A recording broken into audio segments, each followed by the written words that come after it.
אדוני שפתי תפתח ופי יגיד תהילתך. Israel, I went to Penn,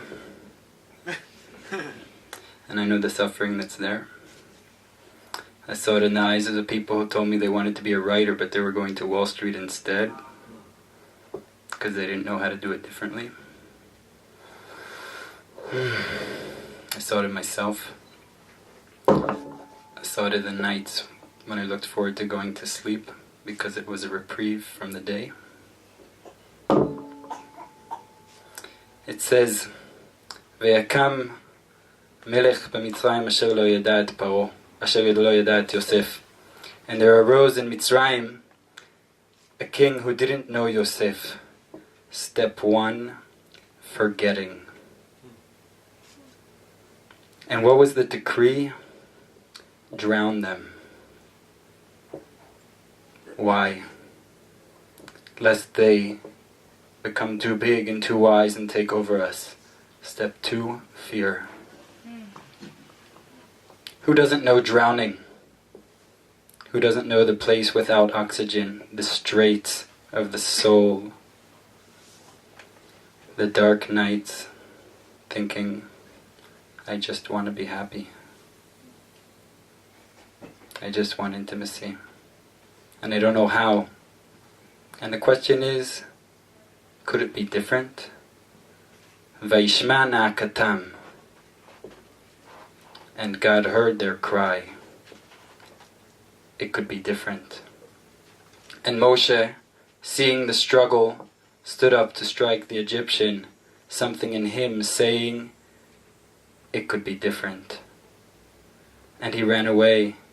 And then we see the turning point in the story, as the Ro'etzon, as the shepherd, the one responsible for taking care of the flock, going after the wayward sheep, the one who was lost from a heart of compassion, and seeing something different.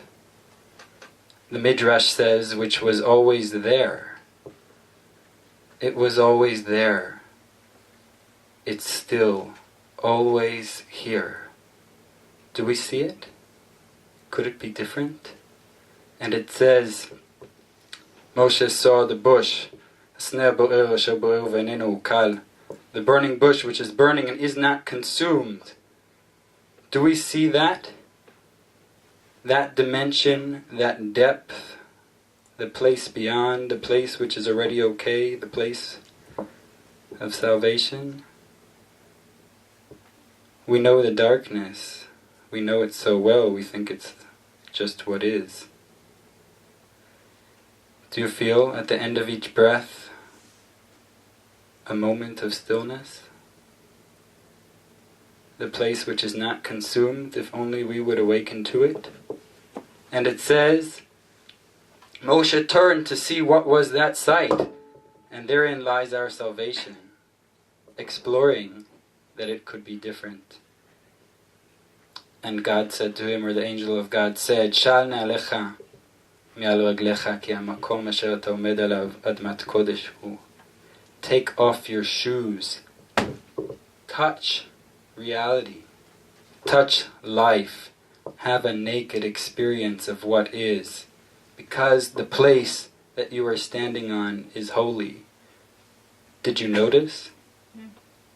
Could it be different? And God calls to him and says, Moshe, Moshe. And Moshe says, Hineni. Here I am. Where are you? Taking us back to the very beginning, the first time we absented ourselves, the first time we were ashamed of our experience, thinking that it wasn't okay, and that maybe it's better to hide. The question Ayeka resonating in the garden, the way it still resonates to us today every time someone says to you, how are you? And you think, maybe it's better not to say. Ayeka, where are you? And then, Moshe, the one who ran away, is the one to go back. Moshe, the one who was not drowning, who was pulled out of the water, is to be the savior of those who are drowning in the straits of the soul.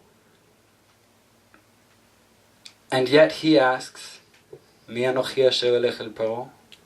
Who am I that I should go to Paro? And God doesn't really answer him. He says, I don't know how to do that. Who am I? And God says, Eyei mach. I'll be with you. Thank you.